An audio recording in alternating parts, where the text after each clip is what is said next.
आपलं आता पुढचं प्रकरण येतं मराठ्यांचा इतिहास। इंग्रज मराठा युद्ध बघण्याच्या अगोदर या ठिकाणी थोडक्यात मराठ्यांची माहिती लक्षात घेणे गरजेचे आहे। मराठ्यांचा जो प्रदेश आहे तो शिवाजी महाराजांनी या प्रदेशाची स्थापना केलेली आहे। ठीक आहे, आता मराठ्यांच्या प्रदेशाबद्दल थोडक्यात लक्षात घ्यायचं आहे आपल्याला। हे बघा, हा उत्तरेकडे मोगलांचा पट्टा होता, हा भागामध्ये पूर्ण भाग, हा जो पट्टा आहे। त्यानंतर दक्षिण भागामध्ये बहामनीच्या 5 शाह्या निर्माण झाल्या होत्या। या भागामध्ये आदिलशाही येते,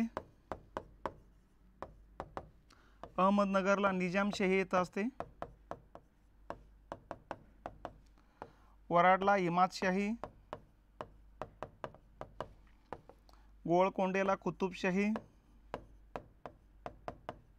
आणि बिदरची बरीदशाही। अशा या दक्षिण भारतामध्ये 5 शाह्या होत्या। बहामनीचे झालेले तुकडे हे उत्तर भागामध्ये मोगलांची राजवट होती।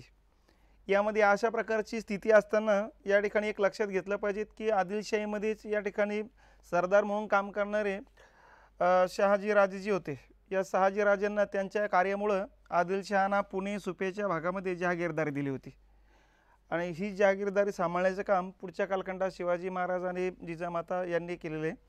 आणि शिवाजी महाराजांनीच नंतर मग वयाच्या 15व्या वर्षी या ठिकाणी स्वराज्याची स्थापना करून टाकली।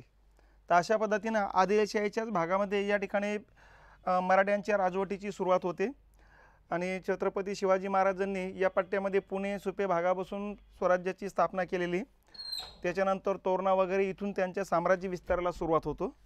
अशा पद्धतीनं मग शिवाजी महाराजांचा संघर्ष सुरुवातीला आदिलशाहीसोबत आलेला आहे। मग अफजल खानचं प्रकरण हे आदिलशाहीचाच भाग मानलं जात असतं बघा, कारण अफजल खान हा आदिलशहाचाच या ठिकाणी एक सरदार होता। तर अशा पद्धतीनं साहजिकच आदिलशाह आणि सुरुवातीला शिवाजी महाराजांचा जो संघर्ष आला, कारण त्यांच्याच प्रदेशामध्ये स्वराज्याची स्थापना करण्याचं काम शिवाजी महाराजांनी केल्याचं दिसतंय बघा। ठीक आहे, एका बाजूला या घटना आहे, एका बाजूला यांचा संघर्ष चालू असताना उत्तरेकडचा जो मोगल राजा होता औरंगजेबनं नंतर दक्षिणेकडे साम्राज्य विस्तार करायला सुरुवात केली आणि त्यांनी एक शाह्या जिंकायला सुरुवात केली। त्यामध्ये सगळ्यात पहिली शाही जिंकली त्यांनी निजामशाही। हा प्रदेश ताब्यात आल्यानंतर मग जिंकली त्यांनी इमादशाही, त्याच्यानंतर या ठिकाणी कुतुबशाही जिंकली आणि नंतर बरीदशाही जिंकली। थोडक्यात काय, या पट्ट्यामध्ये मोगलांची राजवट आली मग, आणि नंतर औरंगजेबनं आक्रमण केलं पुढच्या कालखंडामध्ये आदिलशाहीवरती। आणि नंतर मग आदिलशहाच्या लक्षात आलं की शिवाजी महाराजांना नंतर बघता येईल, अगोदर पहिलं औरंगजेबचं जे काही हे आहेत आक्रमण जे आहे ते थोपवणं गरजेचे आहे। परंतु औरंगजेबच्या बलाढ्य लष्करासमोर यांनी या ठिकाणी हात टेकून दिले आणि हा प्रदेश या ठिकाणी औरंगजेबनं काबीज करून घेतला। त्यामुळं आता या भागामध्ये पूर्ण औरंगजेबची राजवट आली, फक्त राहिला एवढा भाग।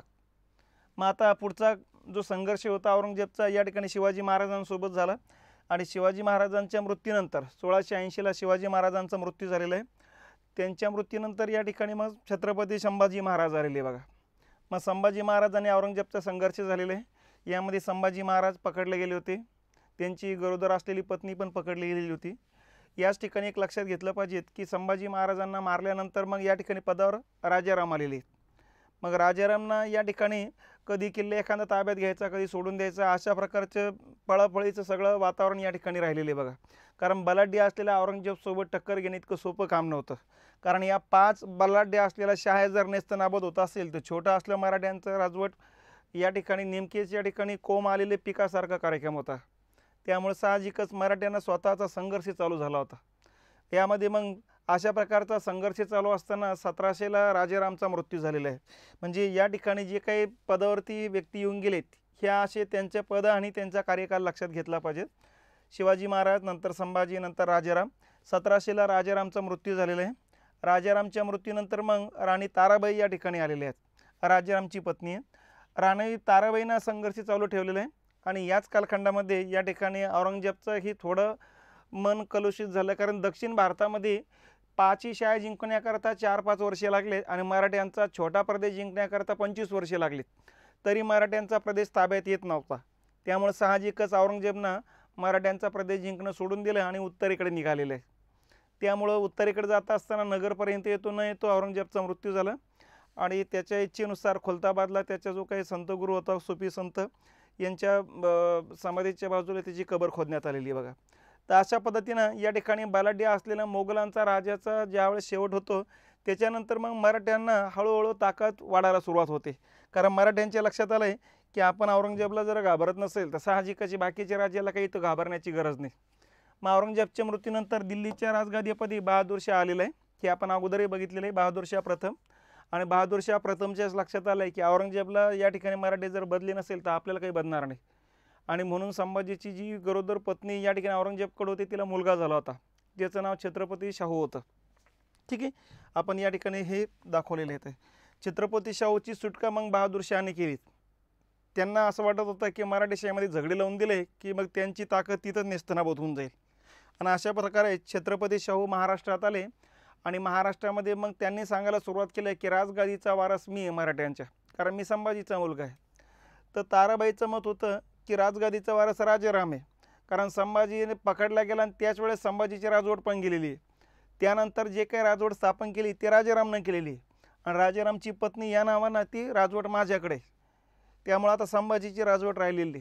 आणि इथूनच मग या ठिकाणी मराठेशाहीमध्ये 2 गट निर्माण झालेत आणि या 2 गटामध्ये संघर्ष पेटला.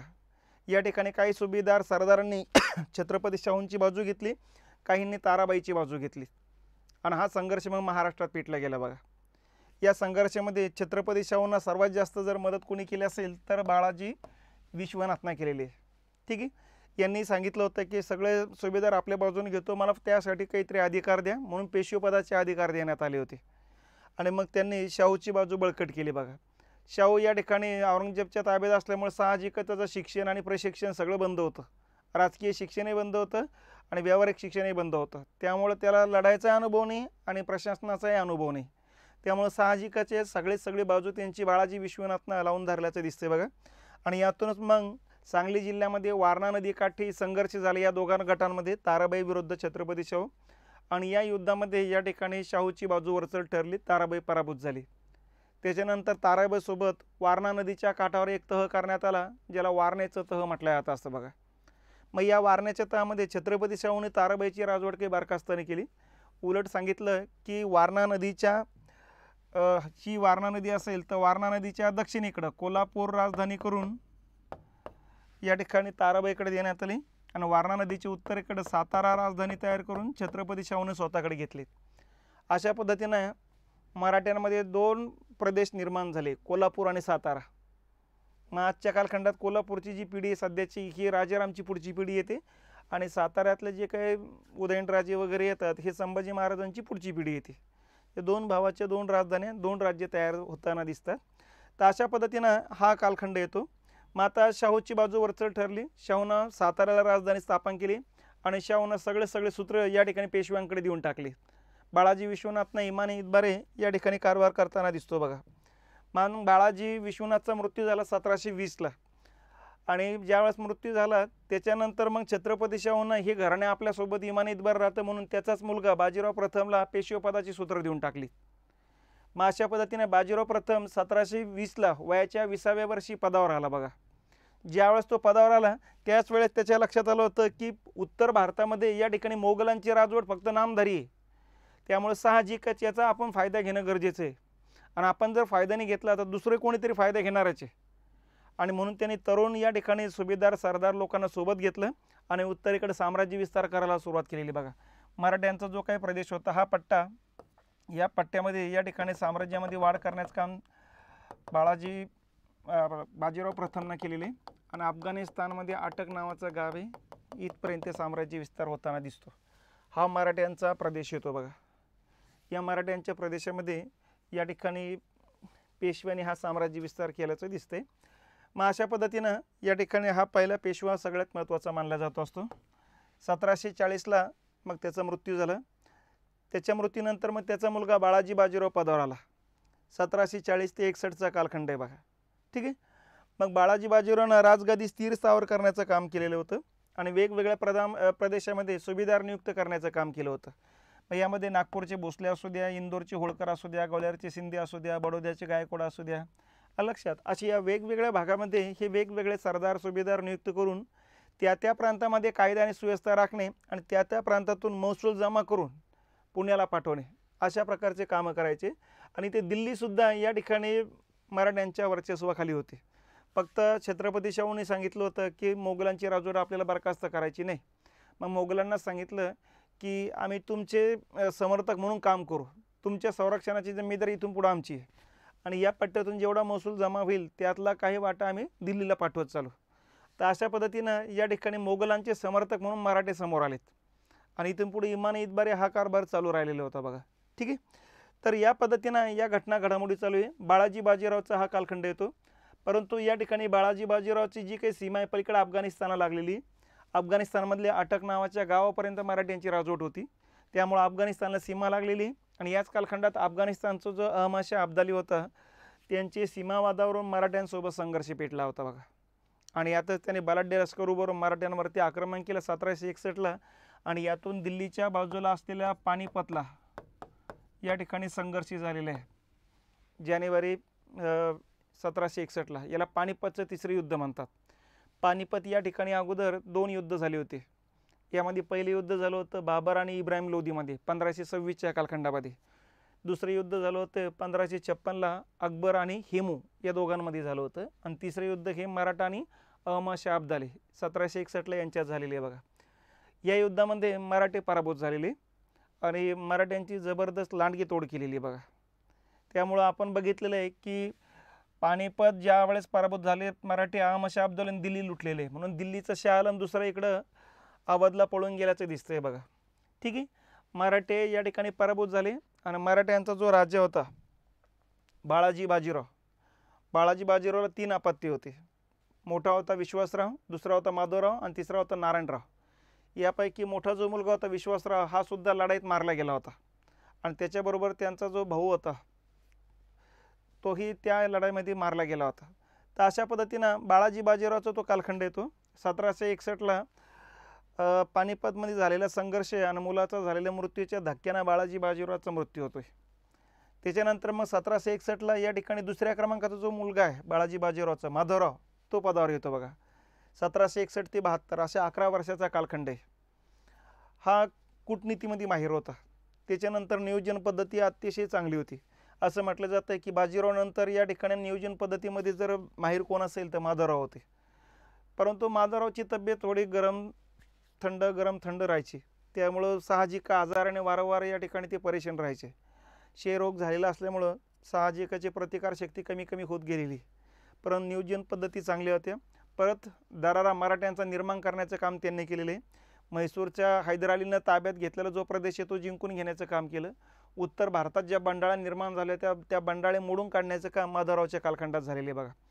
अशा प्रकारे चांगला कारभार चालू असताना 1772ला माधवरावचा मृत्यू होतोय आणि माधवरावच्या मृत्यूनंतर मग त्याला अपत्य नसल्यामुळं माधवरावचा लहाना भाऊ नारायणराव पदावर आणला जातो वयाच्या 16व्या 17व्या वर्षी. ठीक आहे. मग आता नारायणराव पदावर येते 1772ला. आता नारायणरावचं वय कमी आहे, लढाईचा अनुभव नाही, प्रशासनाचा अनुभव नाही, त्यामुळं राजदरबार सोडून काही बाहेर जातच नव्हतं. तर अशातच या ठिकाणी पुण्याचं संरक्षण करणारं जे काही लष्कर होतं गार्दी लोक म्हणतो आपण त्यांना, या गार्दीमध्ये हिंदू पण होते मुस्लिम पण होते, धाडसी लोक होते. या गार्दी लोकांचा कित्येक दिवसापासूनचा पगार थकला गेला होता. म्हणून या गार्दी लोकांनी ओळखीचे असलेल्या रघुनाथरावकडे गेले जे नारायणरावचे काका आहेत. रघुनाथरावकडे जाऊन त्यांना सांगितलं की आमचा पगार करा म्हणून, कित्येक दिवसापासून आमचा पगार थकलेला आहे. मग पगाराची मागणी केल्यानंतर रघुनाथरावांनी सांगितलं पेशवे पदावर मी नसून म्हणजे मालक पदावर मी नसून नारायणराव तुम्ही त्यांना धरा. तशा प्रकारचं पत्र दिलं गार्दी लोकांना. ठीक आहे. मग आता काय असं म्हटलं जातं की रघुनाथरावच्या पत्नीनं या ठिकाणी तुम्ही त्यांना धरायच्या ऐवजी तुम्ही त्यांना मारा, धचं मा करून टाकले आणि अशा पद्धतीने मग लेखी ऑर्डर मिळाल्यासारखं झालं गार्दी लोकांना की नारायणरावची हत्या करायची म्हणून. आणि गार्दी लोकांनी मग या ठिकाणी शनिवार वाडा गाठला आणि शनिवार वाड्यामध्ये जाऊन नारायणराव भर दुपारी तलवारीचे घाव घालून मारून टाकले. तर अशा पद्धतीनं एकाच वर्षात नारायणरावचा कारभार संपुष्टात येतो बघा. तर एका बाजूला नारायणरावची हत्या झालेली, आता दुसऱ्या बाजूला या ठिकाणी नारायणरावची जी पत्नी होती ती गरोदर आहे, तिला मुलगा होतोय की मुलगी होती हा एक सस्पेन्स आहे. आणि मुलगा जरी झाला की लगेच तो या ठिकाणी राज्यकारभार सांभाळण्यासाठी लायक होणार नव्हता. तर हे एका बाजूला या घटना आहे. या घटनेचाच फायदा शेजारच्या राजांनी घेतला, हैदराबादच्या निजामानं.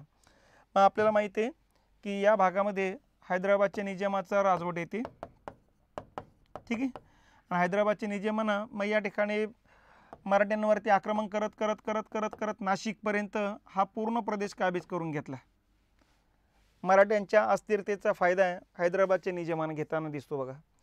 मग आता त्याच वेळेस मराठ्यांच्या लक्षात आलं की पेशवे पदावरती तुरंत कोणाला तरी नियुक्त करणं गरजेचं होतं आणि यातूनच मग या ठिकाणी रघुनाथरावाला पेशवे पदाची सूत्र देण्यात आली.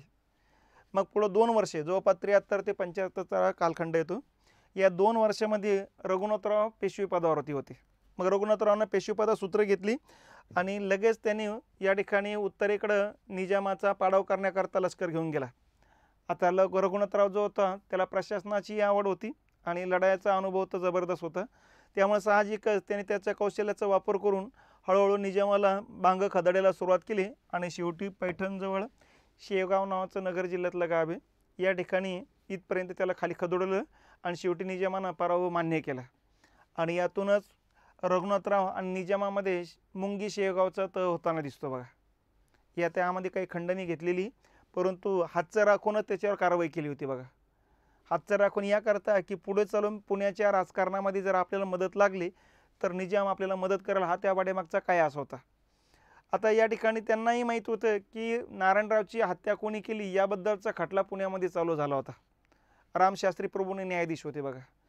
एका बाजूला त्यांच्यासमोर खटला चालू होता, दुसऱ्या बाजूला रघुनाथरावाला पेशवेपदा सूत्र देऊन इकडचं संघर्ष चालू आहे.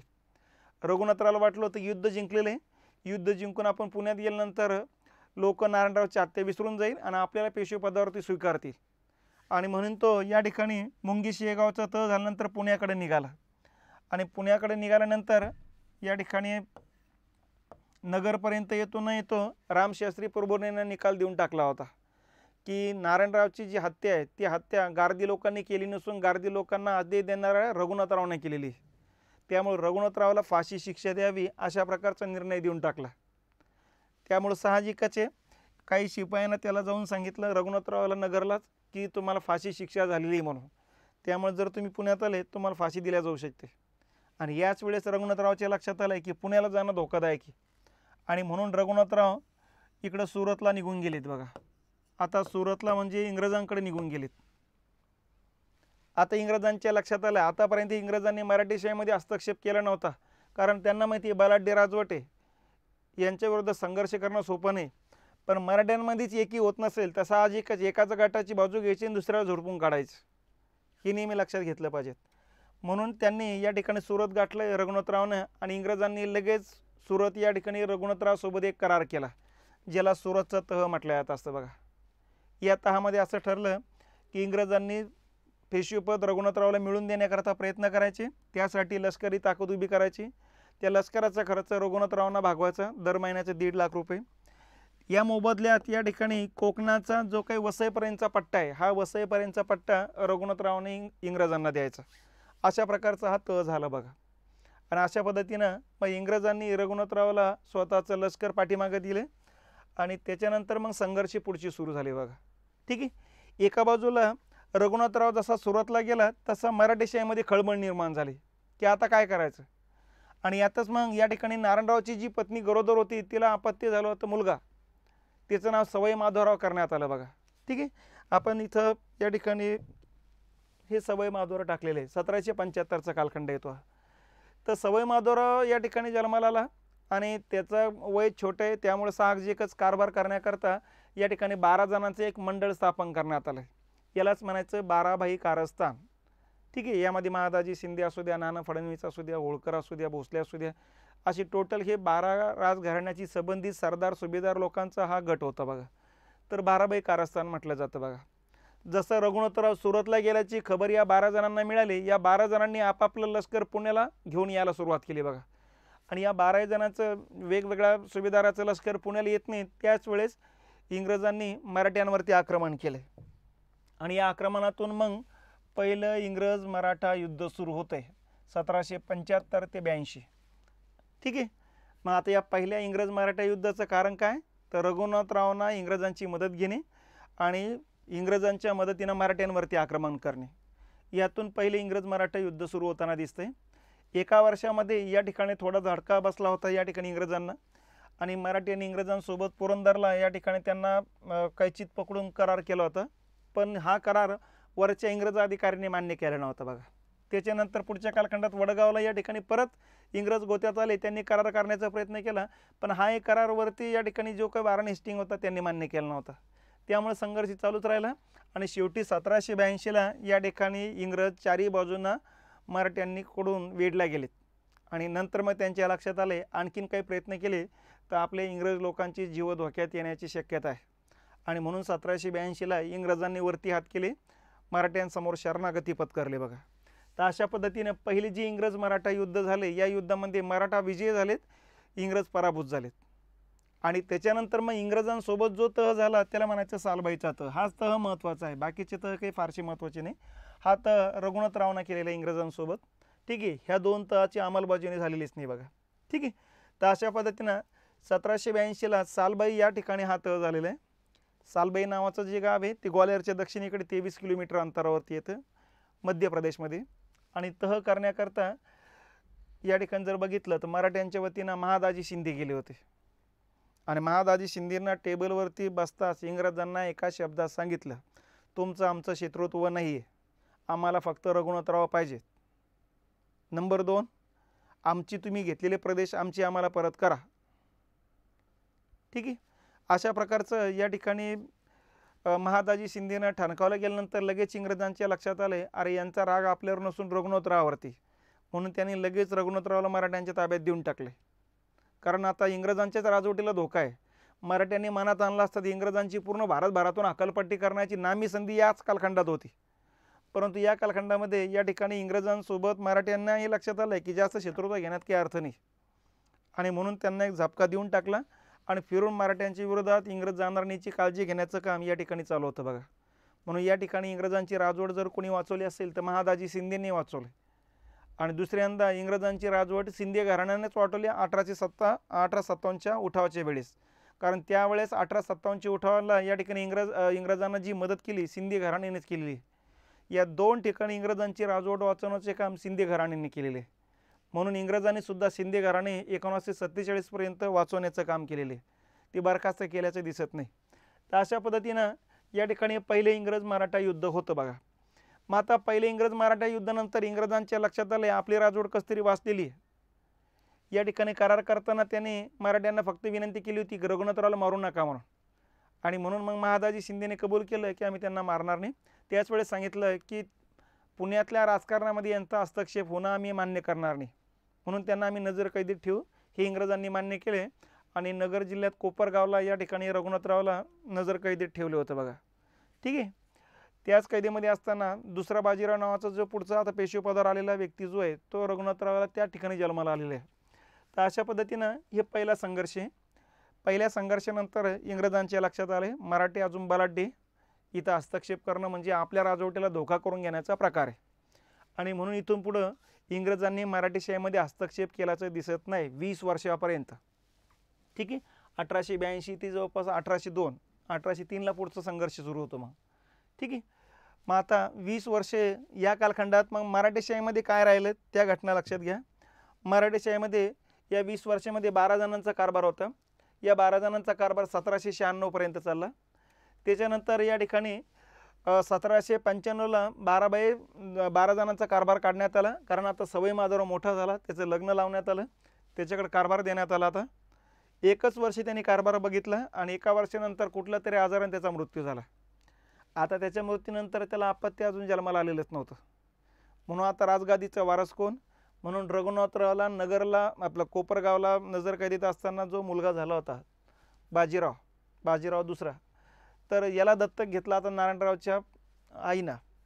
आणि त्यामुळं साहजिकच आहे या ठिकाणी दत्तक घेतल्यानंतर त्याला पेशवेपदाची सूत्र देण्यात आली बघा 1796ला. तर तो 1818 पर्यंत पदावरती होता बघा. तर हा कालखंड आहे तो दुसऱ्या बाजीरावचा. आता दुसरा बाजीराव जर बघितलं तर चंचल वृत्तीचा आहे. त्याच्यावरती संस्कार हेच झालेले की 12 जणांना आपल्या वडिलांवरती अन्याय अत्याचार केलेले आहेत. त्यामुळे साहजिकच या 12 सरदारांना सुभेदारांना जागोजागी अपमानित करण्याची कोणतीही संधी बाजीराव सोडत नव्हता. आणि चंचल वृत्तीचा असल्यामुळं सकाळी काय निर्णय घेईल, दुपारी काय घेईल आणि संध्याकाळी प्रत्यक्षात कशाची अंमलबजावणी होईल त्यालाही कल्पना नव्हती. मग बाकीच्यांना काही कल्पनेचा मुद्दाच येत नव्हता. ठीक आहे, तर अशा पद्धतीनं बाजीरावचा हा कालखंड येतो बघा. आणि बाजीरावाच्या कालखंडामध्ये मग त्याने 12 सरदारांच्या जे काही लोक होते त्यांना अपमानित करायला सुरुवात केली। त्यामध्येच नाना फडणवीस यांना तुरुंगात टाकण्याचं काम केलं नगरच्या, त्यामुळं तेही अपमानित झाले। त्याच्यानंतर त्या धक्क्यामधून ते काही सावरलेच नाही, नंतर त्यांचं मरण पावलेले। महादाजी शिंदेचं 1796च्या कालखंडात मृत्यू झालेला आहे। असं म्हटलं जातं आहे की नाना फडणवीस आणि महादाजीच्या मृत्यूनंतर मराठीतलं शहाणपण निघून गेले, त्यानंतर सगळे पोरं सोरं राहिलेले आहेत आणि यांनी एकमेकांच्या अपमानाचा बदला घ्यायला सुरुवात केली बघा। अशाच पद्धतीनं या ठिकाणी आपण जर बघितलं इथं होळकरांचा जो प्रदेश आहे इंदोर या पट्ट्यामध्ये 1799च्या कालखंडात दुष्काळ पडलेला आहे बघा। ठीक आहे, 1799 1800 हा कालखंड आहे, दुष्काळाचा कालखंड आहे बघा।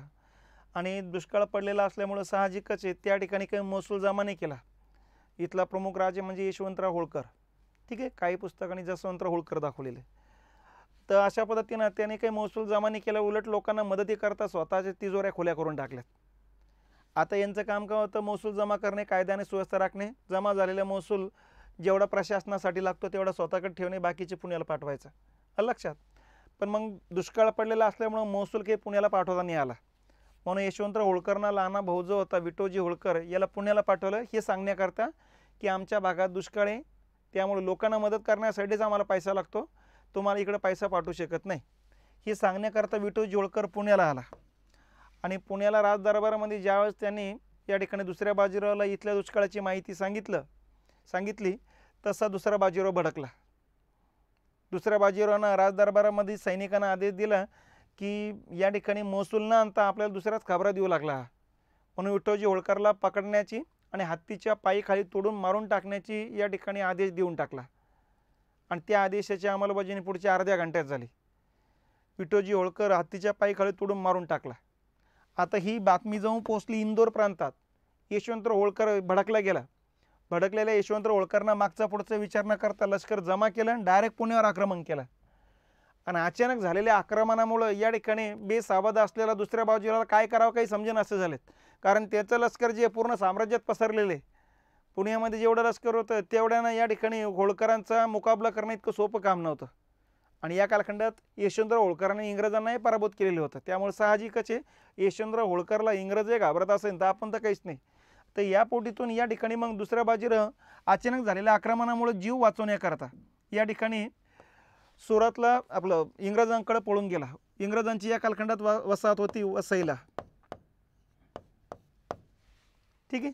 आणि अशा पद्धतीनं परत इंग्रजांच्या लक्षात आलं की मराठेशाहीमध्ये हस्तक्षेप करण्याची वेळ आता परत आलेली आहे म्हणून। आणि यातच मग या ठिकाणी दुसरा बाजीराव पळून गेल्यामुळं यशवंतराव होळकरना इथल्या लोकांना कोणताही नुकसान न करता परत निघून गेला। आणि त्याच्यानंतर मग दुसऱ्या बाजीराव आणि इंग्रजांमध्ये वसईला एक करार झाला, यालाच म्हणायचं वसईचा तह। आणि हा तह झाला 1802ला।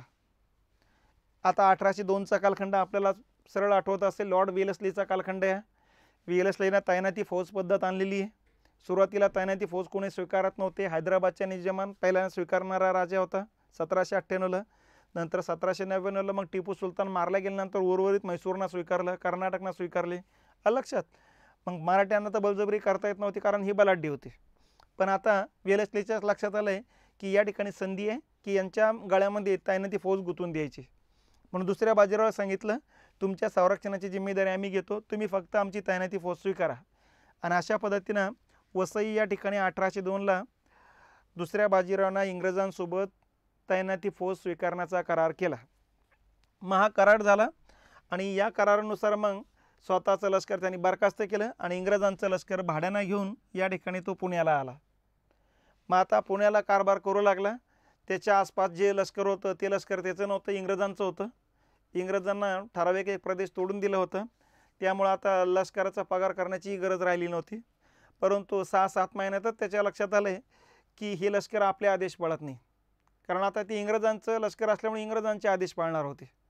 त्यामुळं त्याच्या हेही लक्षात आलं की आता इंग्रजांनी जर आदेश दिले की आपल्याला पकडून मारून टाकायचे तर आपला खात्मा आजही होऊ शकतो। त्यामुळे त्याच्या मनामध्ये या तैनाती फौज पद्धतीबद्दल नाराजी होती।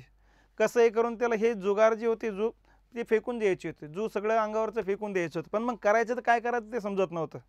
आणि याच वेळेस नागपूरचे भोसले, इंदोरचे होळकर आणि ग्वाल्हेरचे शिंदे या सुभेदारांच्या लक्षात आलं होतं की दुसऱ्या बाजीरावांना तैनाती फौज स्वीकारणं म्हणजे हळूहळू आता इंग्रज आपल्यावरती दबाव टाकतील तैनाती फौज स्वीकारण्याकरता.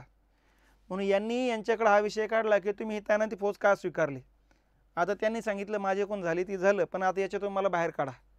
आणि यातून मग नागपूरचे भोसले, इंदोरचे होळकर आणि ग्वाल्हेरचे शिंदे यांनी ठरवलं होतं की इंग्रजांचा पराभव करायचा आणि हा करार मोडून काढायचा.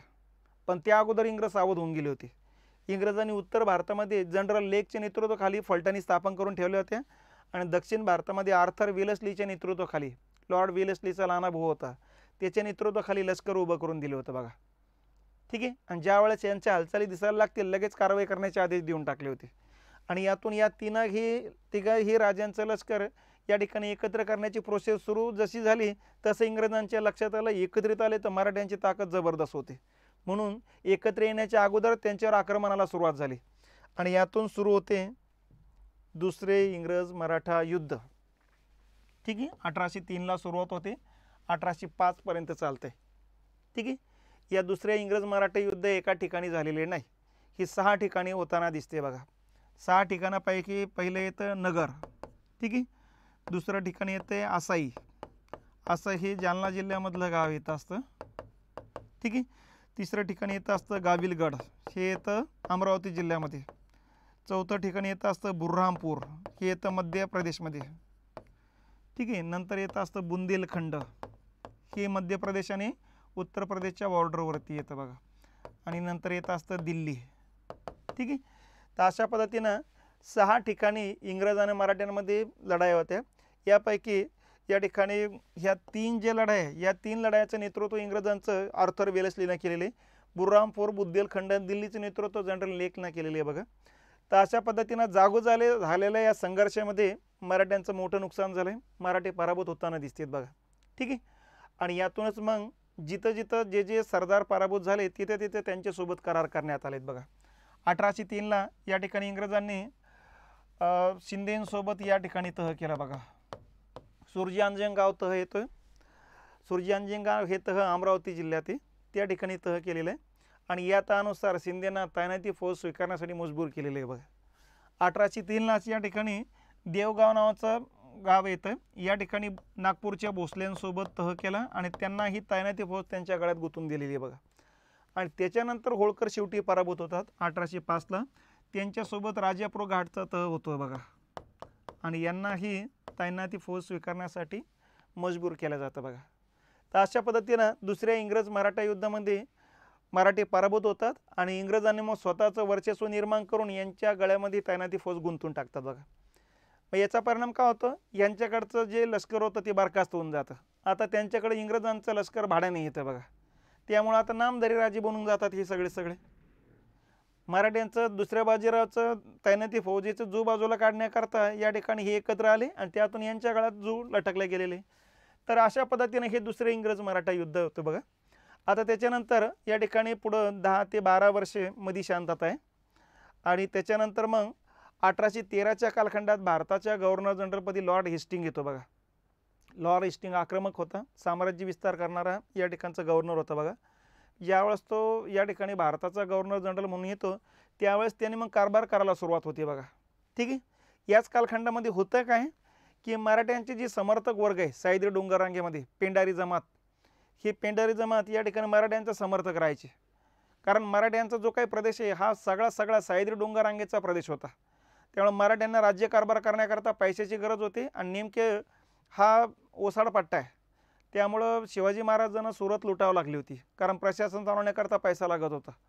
तर या पद्धतीनं पेशवेनीनंतर मग या ठिकाणी दसरा झाला की दसऱ्या दिवशी हत्याराची पूजा करायची आणि दुसऱ्या दिवशी शत्रूच्या प्रदेशामध्ये काबीज करण्याचं काम करायचे. शत्रूच्या 50-60 गावे काबीज केले की त्या 50-60 गावातून पेंढारी लोक पोते घेऊन जायचे, प्रत्येक घरात सांगायचे की तुमच्या घरात जेवढं सोनं नाणं आहे ते पोत्यात टाका आणि त्याच्यानंतर आम्ही आणखीन घरात तपासणी करू, परत सोनं जर सापडलं तर मग तुमच्या घरातल्या एका जणाला खतम केला जाईल. तर ह्या हिशोबानं या ठिकाणी हे पेंढारी लोक प्रत्येक घरातून या ठिकाणी शत्रूच्या प्रदेशातून सोनं नाणं जमा करायचे आणि इमान ईदबारे पेशव्यांना देण्याचं काम करायचे आणि पेशवेसुद्धा त्यातला 10% वाटा या पेंढारी लोकांना देण्याचं काम करायचे. तर अशा पद्धतीनं पेंढाऱ्यांची उपजीविका मराठ्यांवरती अवलंबून होती बघा. पण आता पुढं झालं काय, मराठ्यांनी तैनाती फौज स्वीकारल्या त्यामुळं आता आसपासच्या क्षेत्र प्रदेशावरती आक्रमण करणं मराठ्यांचा कार्यक्रम झाला बंद. त्यामुळं या ठिकाणी पेंढारी लोकांना उपाशीमार होऊ लागलेत, कारण त्यांना सोनं नाणं जे मिळण्याचा प्रकार होता बंद झाला आहे. आणि यातून या पेंढारी लोकांनी मग इंग्रजांच्या प्रदेशामध्ये दरोडे टाकायला सुरुवात केली. मग इंग्रजांच्या प्रदेशातले दरोडे जसे ओढू लागले तसं इंग्रजांच्या लक्षात आलं आहे की कायद्याचा भंग होऊ लागला, शांतता या ठिकाणी भंगू लागली. त्यामुळे लोकांचं उद्रेक होण्याच्या अगोदरच या पेंढाऱ्यांचा बंदोबस्त करणं गरजेचे आहे. म्हणून 1815च्या कालखंडामध्ये लॉर्ड हेस्टिंग्जनं पोलिसांना आदेश देऊन टाकले आणि मेजर डॅनियलची पण नियुक्ती करून टाकली की या पेंढारी लोकांना पकडा आणि फासावर लटकून द्या म्हणून. आणि त्याच्यानंतर मग पेंढारी लोकांना पकडायला आणि फासावर लटकून द्यायला सुरुवात झाली. बघा, जसं पेंढाऱ्यांच्या खात्मा करण्याची खबर पुण्याला येऊ लागली तसं मराठ्यांच्या लक्षात आलं की आपला समर्थक वर्ग छाटला जातोय आणि आपले समर्थक एकदा छाटले गेले की त्याच्यानंतर आपल्या बुंद्यावर घाव घालणार आहे ते. कारण आता आपली ताकद कमी झालेली आहे. आपली जी ताकद आहे आपले समर्थकच आहे. त्यामुळं आपल्याला याच्यातून बाहेर काढण्याचं काम समर्थक जो वर्ग आहे तेच करणार आहे. पण आपला समर्थक वर्गच या ठिकाणी इंग्रजांनी छाटायला सुरुवात केलेली आहे. त्यामुळे इंग्रजांचा पराभव करायचा असेल तर आत्ताच करता येईल, या समर्थकांना घेऊन नसता नंतर आपली या ठिकाणी विजय मिळण्याची सुतराम शक्यता नाही. आणि यातूनच मग मराठ्यांनी इंग्रजांवरती 1817ला या ठिकाणी आक्रमण केलं. नोव्हेंबर डिसेंबर महिन्याचा कालखंड येतो बघा. तर या ठिकाणी हा संघर्ष होताना दिसतोय. संघर्ष सीताबर्डीला होताना झालेला आहे नागपूरमध्ये. भीमा कोरेगाव पुण्याला जाताना शिरोडच्या पुढं लागतं बघा गाव आहे, त्या ठिकाणचा महत्त्वाचा संघर्ष येतो असतो बघा. ठीक आहे, तर हा सगळ्यात महत्त्वाचा संघर्ष आहे. या संघर्षामध्ये इंग्रजांना सगळ्यात जास्त मदत तिथल्या महार लोकांनी केलेली होती. त्यामुळे इंग्रजांना ही लढाई जिंकणं सोपं गेलेली होतं. ठीक आहे, या लढाईमध्ये या ठिकाणी मग मराठी पराभूत होतात, नाहीतर त्यांच्याकडे फारसं लष्कर नाहीचे. मराठी पराभूत झाल्यानंतर मग इंग्रजांनी 1818ला फेब्रुवारी महिन्यामध्ये शनिवार वाड्यावरचा जो काही भगवा झेंडा काढून घेतात आणि त्या ठिकाणी युनियन जॅक फडकवतात बघा. आणि इथला जो काही राजा होता दुसरा बाजीराव, हा दुसरा बाजीराव या ठिकाणी पुण्यातून उचलतात त्याला आता 1818ला. आणि पुढं उत्तर प्रदेशामध्ये कानपूरजवळ या ठिकाणी विठोरची जहागीरदारी देण्यात येते बघा. ठीक आहे, आणि तिथंच मग 1851ला दुसऱ्या बाजीरावाचा मृत्यू होतो. इकडे येऊ देत नाहीत मग त्याला, तिकडंच मृत्यू होतो. मृत्यू समय त्याला आपत्ती नव्हतं म्हणून त्या अगोदर त्याने धोंडोपंत नावाचा मुलगा या ठिकाणी दत्तक घेतलेला आहे. त्याला नानासाहेब पेशवे असं नामकरण केलं आणि त्याच्याकडे 1851ला पेशवेपदात सूत्र देऊन टाकले बघा. परंतु 1851चा कालखंड हा लॉर्ड डलहौसीचा आहे, त्याने दत्तक वारसा नामंजूर करून टाकला. त्यामुळे नानासाहेब पेशव्याची पेशवा पदवी काढून घेतली आणि विठोरवरून काढून कानपूरला पाठवून दिलं. कानपूरला 8 लाखाची पेन्शन देऊन हा जो काही जहागीरदारी होती ती जप्त करून टाकली बघा. आणि यातून नानासाहेब पेशवे भडकतो. भडकलेला नानासाहेब पेशवे अजीमुल्ला खान तात्या टोपेला सोबत घेऊन इंग्रजांच्या विरोधात कट कारस्थान करतो आणि त्यातून सुरू होतं 1857चा उठाव. तर अशा पद्धतीनं पुढच्या या घटना घडामोडी नंतर मग नानासाहेब पेशवेला पळून जावं लागतं बघा. तर अशा पद्धतीनं हा इंग्रज मराठा संघर्षाचा हे एक लेसन येतं, लेक्चर येतं बघा आपलं. ठीक आहे, आता या संघर्षावरती प्रश्न काही आहेत, या प्रश्नावर नजर टाका. पहिला प्रश्न येतो, इंग्रज मराठा युद्धानंतरच्या 1782च्या सालबाईचा तह कोणास जास्त लाभदायक होता? तर साहजिकच हा सर्वात जास्त लाभदायक होता इंग्रजांना, कारण इंग्रज पराभूत होऊन इंग्रजांची हकालपट्टी भारतातूनच करण्याची नामी संधी या ठिकाणी होती. परंतु या ठिकाणी त्यांच्याकडून काही फारशी मोठी खंडणी घेतल्याचं दिसत नाही, त्यांचं राज्य तोडून घेतल्याचं दिसत नाही, त्यांना भारतातून हकालपट्टी केल्याचं दिसत नाही. या ठिकाणी मराठी विजय होऊन सुद्धा या ठिकाणी टेबलवरती बऱ्याच गचाळपणा मराठ्यांचा दिसतोय. त्याचा सगळ्यात जास्त लाभ झाला इंग्रजांना. हालाकी मराठा विजय झालेले सगळ्यात जास्त लाभ मराठ्यांना व्हायला पाहिजे होता बघा. ठीक आहे, दुसरा प्रश्न येतो, तैनाती फौजेच्या पद्धतीमुळे संस्थानिकांवर अत्यंत महत्त्वाचा असा कोणता परिणाम झाला? आता तैनाती फौजेच्या पद्धतीमुळे संस्थानिकांचं सार्वभौमत्व जे आहे हे सार्वभौमत्व या ठिकाणी गमावले गेलेत बघा. स्वातंत्र्य आणि सार्वभौमत्व गमावले गेलेले. हे बघा, संस्थानिकांचा आत्मसंरक्षण हक्क अबाधित राहिला आहे का? नाही. त्यामुळे हे काही लागू होणार नाही. संस्थानिकांना परस्पराची राजनैतिक संबंध प्रस्थापित करणे सोपे झाले का? अजिबात नाही, इंग्रजांमार्फतच करावं लागणार होते. संस्थानिकांचा शौर्य पराक्रम अशा धाडसी गुणांचा लोप झाला, हेही बरोबर आहे, हेही बरोबर आहे. पण सगळ्यात महत्त्वाचं हे बरोबर आहे या दोघांमध्ये. त्यामुळे उत्तर आपलं हे ॲक्युरेट आहे. हे हा जर पर्याय नसतात मग हे, पण अ ब कडं असतात मग दोन्ही पण बरोबर आहे. तर अशा प्रश्नाचं उत्तर देताना जो काही ब्रॉड व्ह्यू आहे, हे ब्रॉड व्ह्यू स्वातंत्र्य आणि सार्वभौमत्व सगळ्यात महत्त्वाचं आहे. आलं लक्षात? तर हे महत्त्वाचं प्रश्न आहे हा. तिसरा प्रश्न येतो, योग्य विधाने ओळखा. मराठ्यांनी 1802 मध्ये वसईचा तह केला आणि मराठ्यांनी तैनाती फौज स्वीकारली. पहिला मुद्दा आहे 1802 मध्ये वसईचा तह केलेला आहे, हे बरोबर आहे. आलं लक्षात? आणि हा तहच होता तैनाती फौज स्वीकारण्याबाबत. तर हे दोन्ही विधानं बरोबर येतात बघा. पण मग आता मूळ मुद्दा हा आहे, अ आणि ब बरोबर असून ब हे अचं स्पष्टीकरण आहे की ब हे अचं स्पष्टीकरण नाही. ठीक आहे. मग आता ब हे अचं स्पष्टीकरण असेल तर इथं म्हणून शब्द टाकून बघा. मराठ्यांनी 1802 मध्ये वसईचा तह केला आणि मराठ्यांनी तैनाती फौज स्वीकारली, म्हणून मराठ्यांनी तैनाती फौज स्वीकारली. वसईच्या तहानुसारच तैनाती फौज स्वीकारली. याचा अर्थ उत्तर हे बरोबर आहे. तर अशा पद्धतीनं अशा प्रश्नाचे उत्तर देताना असं आहे. कारण असेल तर पुढं कारण शब्द टाकून वाक्य रचना बघायची बरोबर होती की नाही. तर एकमेकांचा संबंध लागत असेल तर स्पष्टीकरण आहे, संबंध लागत नसेल तर स्पष्टीकरण करत नाही. ठीक आहे. या पद्धतीनं उत्तरे द्यायची.